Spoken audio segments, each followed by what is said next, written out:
brutale répression de manifestants par les forces de sécurité au Soudan, la haut-commissaire de l'ONU aux droits de l'homme a réclamé lundi un accès de ses services pour enquêter sur l'affaire.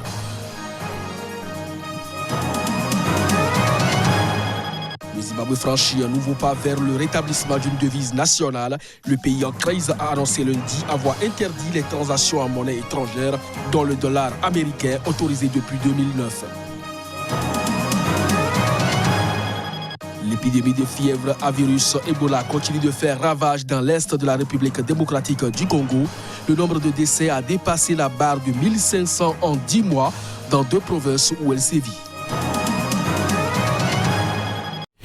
Ainsi se présente le sommaire de cette édition. Mesdames, Messieurs, bonjour et bienvenue. Forte pluviométrie, faible ensoleillement dans certaines localités du Nigeria. Le monde du cacao craint l'apparition de la maladie de la gousse noire. L'association des producteurs du cacao du Nigeria, à travers un communiqué, plaide pour une réelle assistance des autorités pour sauver ce secteur. Abdoulaye Issa s'est intéressé au sujet. Voici son compte rendu. Le Nigeria pourrait perdre 765 millions de dollars de production de cacao en raison des fortes précipitations et du faible ensoleillement dans ces régions productrices du cacao, avec le risque de maladie de la gousse noire qui pourrait nuire à la récolte cette saison. Les producteurs du cacao au Nigeria, sous l'égide de l'association CAN, Association des producteurs du cacao au Nigeria, ont sonné l'alarme en exprimant des inquiétudes quant à la qualité des haricots et à la maladie de la gousse noire à la suite de fortes pluies, soulignant qu'outre la prévention de la moisissure, un temps ensoleillé est également nécessaire pour une taille plus grande. La prévision de cette association pour la saison était de 325 000 tonnes à un prix estimé à 2 353 $ la tonne, soit 764,725 millions de dollars. La présidente de cette association, Saina Rima, a déclaré que la saison 2018-2019 avait connu des inondations soudaines. La gousse noire arrive et cela serait évident dans la culture principale, a-t-elle déclaré. Selon cette présidente, qui exploite une plantation de cacao de 170 hectares à Cross River, les cacaoyers sont au stade de la fructification avant la culture principale. Mais le temps pourrait affecter la formation de gousses. Les cacaoyers ont besoin d'un équilibre délicat de temps pluvieux et sec. Trop peu de pluie et ils se fanent. Trop et ils deviennent sensibles aux insectes ou à la maladie fongique des gousses noires. Les haricots peuvent aussi moisir si les petits agriculteurs ne peuvent pas les sécher à l'extérieur. En dernier, selon l'Organisation internationale du cacao ICO, la production pour 2018-2019 sera de 245 000 tonnes, alors que l'Association des producteurs du cacao au Nigeria prévoyait une augmentation de 30% par rapport aux 250 000 tonnes de la saison dernière, soit 325 000 tonnes. Le Zimbabwe franchit un nouveau pas vers le rétablissement d'une devise nationale. En effet, le pays en crise a annoncé lundi avoir interdit les transactions en monnaie étrangère, dont le dollar américain qui était autorisé sur son sol depuis 2009. Reportage. La Banque centrale du Zimbabwe a décidé, à compter du 24 juin, la livre britannique, le dollar américain, le rand sud-africain ou toute autre monnaie ne peuvent plus servir de devise avec le dollar zimbabwéen pour une quelconque transaction. Le dollar zimbabwéen reste donc la seule devise autorisée pour les transactions dans le pays. Le Zimbabwe est en effet englué depuis 2 décennies dans une interminable crise. Manque de liquidité, monnaie en chute libre, forte inflation, chômage endémique, les maux sont légion. Le Zimbabwe avait abandonné en 2009 sa devise, dévaluée pour cause d'hyperinflation au profit du dollar américain ou du rand sud-africain notamment. Mais les précieux billets verts se sont faits de plus en plus rares au point d'étrangler l'économie. En 2016, le gouvernement a alors introduit des bons notes, des obligations d'État de la même valeur que les billets verts. Là encore, l'opération a échoué. Emerson Mnangagwa, au pouvoir depuis fin 2017, a promis de relancer l'économie, jusque-là sans résultat. Il a notamment annoncé à plusieurs reprises sa volonté de rétablir une monnaie nationale au plus tôt fin 2019. En janvier, la multiplication par plus de 2 des prix de carburant a causé de violentes émeutes dans les villes du pays. Selon l'agence de la statistique Zimstats, la hausse des prix a même frôlé les 100% en rythme annuel en mai. Bosco Ntaganda connaîtra son sort le 8 juillet. La Cour pénale internationale rendra son jugement sur l'ancien chef de guerre congolais détenu à La Haye depuis 2013 pour crimes de guerre et crimes contre l'humanité. Good morning, everybody. La Chambre de première instance rendra son jugement en l'affaire lors d'une audience publique le 8 juillet au siège de la Cour pénale internationale à La Haye. À l'occasion, elle annoncera si elle déclare l'accusé innocent ou coupable, au-delà de tout doute raisonnable des charges portées à son encontre. Surnommé Terminator, Bosco Ntaganda est accusé d'avoir recruté des enfants soldats et d'avoir commandité des meurtres, pillages et viols commis par ses troupes en 2002 et 2003 en Ituri, dans le nord-est de la République démocratique du Congo.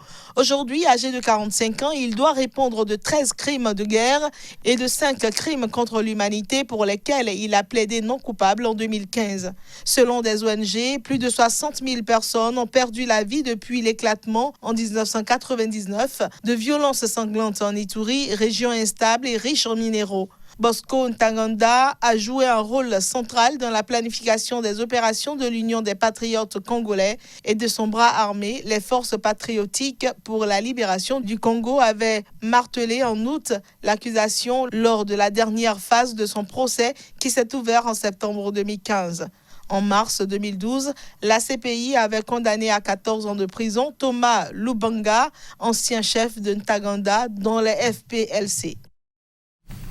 L'épidémie de la fièvre à virus Ebola continue de faire ravage dans l'est de la République démocratique du Congo. Le nombre de décès a dépassé la barre des 1500 en 10 mois dans les 2 provinces où elle sévit. La lutte contre l'épidémie d'Ebola, déclarée dans une zone des conflits, est rendue davantage difficile à cause des résistances communautaires face aux activités de riposte organisées par les autorités et leurs partenaires.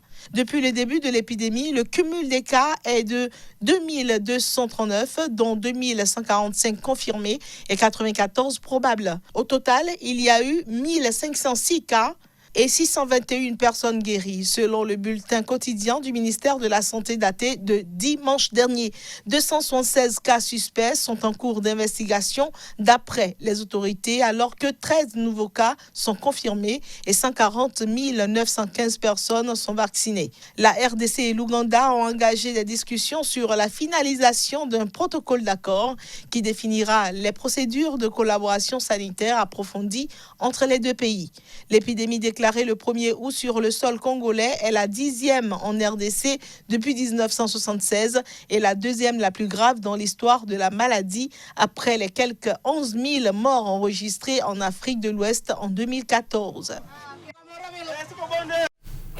C'est une sortie qui a fait beaucoup parler au Sénégal. Invité sur le plateau de TV5 Monde pour opiner sur l'affaire de pot de vin qui incrimine Aliou Sall au Sénégal, El Hadj Hamidou Kassé, ministre conseiller à la communication de la présidence, a, sans le vouloir, enfoncé un peu plus le mis en cause. Jacques Berthet pour plus de précisions. C'est une sortie qui a fait beaucoup parler au Sénégal. Invité sur le plateau de TV5 Monde à s'exprimer sur l'affaire de pot de vin qui incrimine Aliou Sall, le frère du président Macky Sall, dans la concession des contrats pétroliers et gaziers du Sénégal, El Hadj Hamidou Kassé, ministre conseiller à la communication de la présidence, a sans le vouloir enfoncé un peu plus Aliou Sall lorsqu'il dit ceci. D'après les informations que j'ai, cette somme a été virée dans une société Agitrans de Michel Sall pour le paiement d'une mission de consultation dans le secteur agricole. Problème, c'est qu'Aliou Sall avait multiplié les sorties, se défendant de n'avoir rien reçu d'une telle somme, ce qui était sa ligne de défense. Aussitôt le lendemain à Dakar, la sortie du ministre conseiller faisait le chaud gras de la presse sénégalaise. Par exemple, le quotidien 24 heures titrait jeudi à sa une, Hamidou Kassé confirme tout. L'Obs, de son côté, titrait cacophonie autour de Aliou Sall, ou encore Wolf imprimé à sa une, El Hadj Kassé enfonce les salles. Pour le mouvement de la société civile Y en a marre, qui dénonce la spoliation des ressources naturelles du pays, cette sortie conforte leur position. Les Sénégalais, dans leur large majorité, ont accueilli cela comme un aveu et ça a été un coup de massue de plus pour tous ces Sénégalais, tous ces citoyens qui sont en train de se battre actuellement pour que la lumière soit faite sur cette affaire.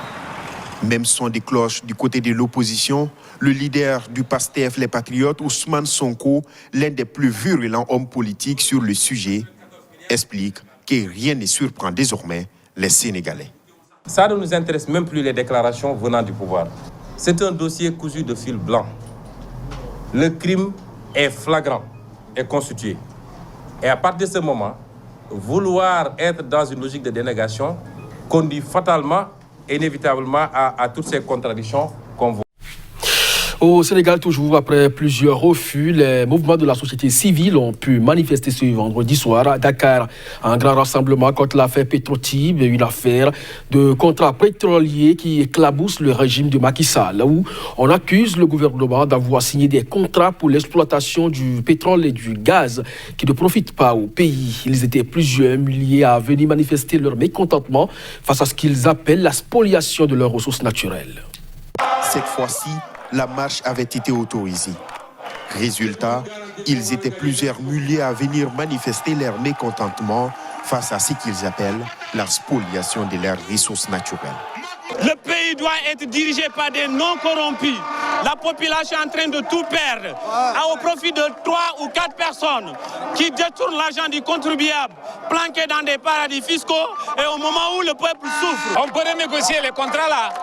Nous allons continuer le combat. Il faut qu'ils sachent. On ne peut pas protéger un frère. Dans la foule, des pancartes avec ces messages. Nous exigeons la renégociation de nos contrats ou encore Aliou Sall est un criminel. Il s'agit du frère du président Macky Sall, accusé d'avoir reçu des pots de vin dans la concession des contrats pétroliers. Toute l'après-midi, les manifestants ont entonné Macky Sall, voleur. Un mot revenait constamment dans toutes les bouches, c'est sous nos pétroles, qui signifie notre pétrole. On est là parce que nous ne voulons pas que le pétrole soit comme le zircon. Nous ne voulons pas que le pétrole et le gaz soient comme la pêche, notre poisson. Je suis là pour que le Sénégal reste digne. Parce que ce n'est pas normal dans ce pays que les gens continuent à ne pas se soigner quand ils sont malades, à ne pas travailler quand ils en ont besoin. Pourquoi ? Parce que ce pays est assis sur des ressources et que ces ressources sont mal gérées. Pour ce vendredi de contestation, plusieurs personnalités de la société civile, mais aussi d'hommes politiques ont pris la parole devant la foule en ébullition. Les mouvements de la société civile entendent maintenir la pression jusqu'à ce que tous les contrats sur les ressources naturelles du pays soient renégociés, faute de quoi ils manifesteront chaque vendredi. Déjà, le mouvement Y en a marre donne les noms les vendredis du pétrole. Brutale répression de manifestants par les forces de sécurité au Soudan. La haut-commissaire de l'ONU aux droits de l'homme a réclamé lundi un accès de ses services pour enquêter sur l'affaire. Reportage. À l'occasion de l'ouverture de la 41e session du Conseil des droits de l'homme à Genève, Michelle Bachelet est revenue sur le soulèvement populaire et pacifique au Soudan qui a fait l'objet d'une répression brutale de la part des forces de sécurité. La tension est montée d'un cran depuis le 3 juin et la dispersion meurtrière d'un sit-in de manifestants devant le QG de l'armée. Au moins 128 personnes ont été tuées dans l'opération et la répression qui s'est poursuivie les jours suivants. Les autorités ont évoqué un bilan de 61 morts. Le conseil militaire a assuré ne pas avoir ordonné la dispersion. La haut-commissaire de l'ONU aux droits de l'homme a fait la demande que ses équipes se rendent sur le terrain pour une enquête. Elle dit regretter que le gouvernement n'ait pas répondu à sa demande d'accès pour enquêter sur les allégations de violations graves des droits de l'homme commises par les forces de sécurité lors de la répression. Elle a encore exhorté le Soudan à autoriser l'accès à son bureau. Par ailleurs, il a été réclamé aux autorités soudanaises de mettre fin à la répression de la population et de cesser immédiatement le blocage d'Internet. Ce sera donc tout pour cette édition. Merci à vous de nous avoir suivis. Très bonne journée accompagnée d'un programme de SICA. À très bientôt.